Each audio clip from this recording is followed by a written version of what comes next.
connect with the people. He was able to tell them, look, this is what I'm doing, whether you like it or not, I'm going to do it. But he did it for the larger good. So people understood it. And therefore they believed in that leader, the trust in that leader, that he shall not do something which will hurt me. And if you build that trust, you're able to also then carry through with some of the difficult decisions because people understand he's not doing it for himself. So that is where that slogan, Sabka Saath, got added by one. Sabka Saath, Sabka Vikas was what we started up with. Welfare, in a way, because that is Sabka Saath. I'll be with everybody. I'll give that hand-holding with everybody, to everybody. And that's the one which is giving you the assurance that the government will be with you when you need it. But at the same time, Sabka Vikas, everybody should grow. Only with growth will you now understand that I can stand on my own feet. So Sabka Saath, Sabka Vikas, it was when we started off in 2014, but gradually you see today, it got added with a few more absolutely relevant elements. Sabka Saath, Sabka Vikas, Sabka Vishwas, where you have to build trust with the people. And one of the things, therefore, what was brought in was, for the smallest businesses to run, you had to have a certification from a government officer, gazetted officer, or you need to have some kind of an inspection coming, the boiler inspectors who used to come to companies and say, are you up to a certain thing? Unless he certifies, your business cannot run. Till he certifies, you cannot run. And all this led to rent seeking, corruption. So PM said, no, I believe my citizen. These may have come into course because there was a foreign rule. He wanted to be sure about every citizen, so he asked a gazetted officer in the government to say, is he right or is he wrong? Is he authorized citizen or is he not? So the first thing I remember, and in commerce, the Boilers Act was under us, so the first thing we said is no inspections. You self-certify. We don't need others to come and do your inspection. You, after all, it's your unit. Why won't you want to run it efficiently, safely, and so on? So self-certification was brought in. And together with that, you find, even today, even with this 10 lakh recruitment which is going on, Rozgar Mela, the feature is, for C and D grade positions, we shall not have any certification being given by anybody. You self-certify, submit your papers, and be on the transparent platform, recruitments happen. So these are ways in which you build trust with citizen. And that is why when decisions, very big decisions were taken, even during COVID, the consultations were done with the stakeholders. And the grievances about every act which is necessary for running a business in this country had some or the other element which said criminal. You would have done a small mistake. You would have not complied with one of the smaller regulations, but the act said you could be jailed. చిన్న చిన్న పొరపాటులు కూడా మిమ్మల్ని జైలుకి పెట్టాల్సిన పని వస్తే మీ business ఎందుకు నడుపుతారు? ఇది పెద్ద బాధ అండి. నాకొద్దు, గవర్నమెంట్ జాబ్ తీసుకుంటే చాలు, ఎందుకు వచ్చింది గొడవ?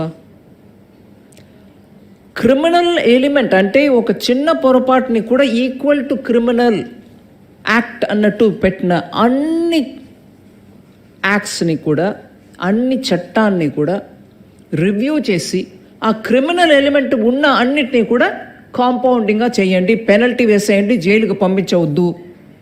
ఇది ఒక మెయిన్ ఆబ్జెక్టివ్ పిఎం.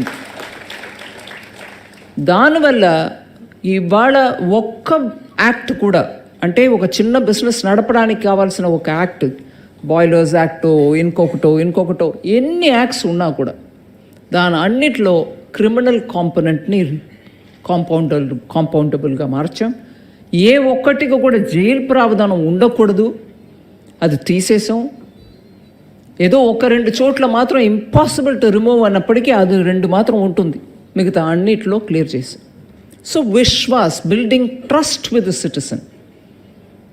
గవర్నమెంట్ ఒక కంటిన్యూయం బ్రిటిష్ దగ్గర నుంచి మనం వచ్చిన గవర్నమెంట్, మన పార్లమెంటరీ సిస్టమ్ కూడా అట్లా వచ్చింది అనే దానికోసం సిటిజన్ వేరు మనం వేరు కాదు, మనం అందరం ఒకటే. మనం బిజినెస్ చేస్తే ఎలా చేస్తాం, ఎలా ఉంటే బాగుంటుందని అనుకుంటాం, అది మనం తీసుకురావాలి అనే ఆ ఒబ్జెక్టివ్ తోటి నడిచింది ఈ ఎక్సర్సైజ్. అట్లాగే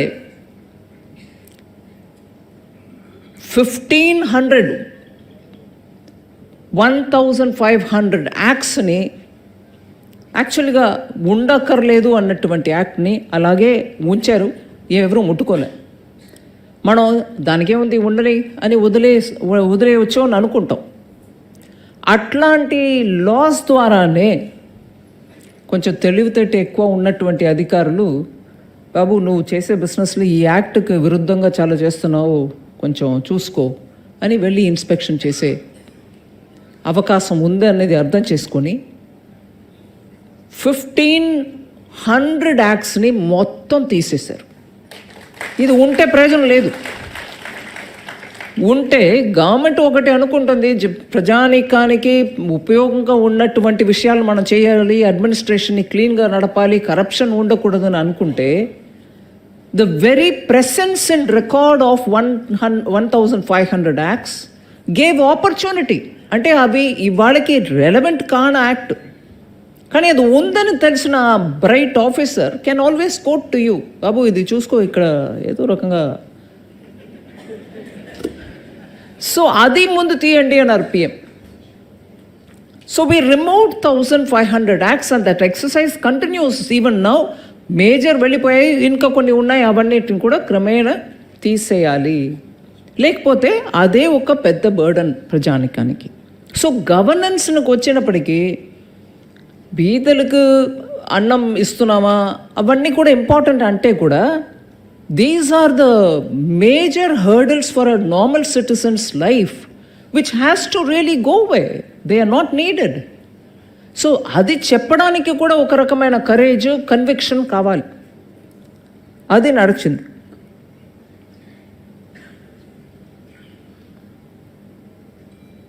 సో ఈ సబ్కా సాత్, సబ్కా వికాస్, సబ్కా విశ్వాస్. ఇప్పుడు ఇంకొకటి 75 years of Indian independence, next 25 yearsలో మనం చేయాల్సిన కార్యక్రమాలు చాలా ఉన్నాయి. When you reach 100 years of independence మనం ఎలా ఉండాలని మనం ఊహించుకుంటున్నాం. ఆ డ్రీమ్స్కి తగినట్టు మనం ఇంకా ఏం చేయాలి, కానీ ఒక గవర్నమెంట్ చేయగలుగుతుందా? ఒక సెంట్రల్ గవర్నమెంట్ మాత్రం చేయాలా, స్టేట్ గవర్నమెంట్స్ని చేయాలా? స్టేట్ గవర్నమెంట్స్ చెయ్యని చెప్పడానికి ఎవరికి అధికారం ఉంది? అక్కడ కూడా ఎలక్టెడ్ గవర్నమెంట్స్ ఉన్నారు. అందుకే సబ్కా ప్రయాస్. సో ఇవాళ సబ్కా సాత్, అందరితో హెల్ప్ ఒకరికొకరు ఇస్తూ, సబ్కా సబ్కా వికాస్, సబ్కా ప్రయాస్ అన్నీ కలిపి వచ్చింది. లేకపోతే అందరూ ఒక వాళ్ళ రెస్పాన్సిబిలిటీని నిర్వహించకపోతే ఈజీగా గవర్నమెంట్ ఏం చేయలేదు, గవర్నమెంట్ ఏం చేయలేదు అని చెప్తూ ఇలాగే ఉండవచ్చు మనం. కానీ ఇవాళ ఒక అవకాశం, పెద్ద అవకాశం మన ముందు ఉంది, మనం అర్థం చేసుకుంటున్నాం. స్టేట్ గవర్నమెంటో సెంట్రల్ గవర్నమెంటో ఎవరు వాళ్ళ పని చేస్తున్నారు. నా వంద ఫ్రీ డిబేట్కి ఇప్పటికీ నేను రాలే, ఇంకా కొంచెం 5 నిమిషాలు చెప్తాను దాని గురించి ఒక చిన్న విషయం. సో మనం అందరం కలిసి ఈ దేశాన్ని ముందుకు తీసుకెళ్ళాలి అనే అంశాన్ని మనం ప్రతి ఒక్కరూ కూడా ఫీల్ చేయాలి. ఆ ఫీలింగ్ ఉంటేనే నేను చేసేది రైటా తప్ప, నా కుటుంబానికి మంచిదా ముందుగా, లేదా నా కుటుంబానికి. ఇవాళ ఎన్టీ రామారావు గారు గురించి మనం ఎంత మనస్సుకు ఆహ్లాదకరంగా మాట్లాడుకుంటున్నాం. ఇట్లాంటి ఒక ఆర్టిస్ట్, ఇట్లాంటి ఒక political leader, he changed the way in which Indian politics could think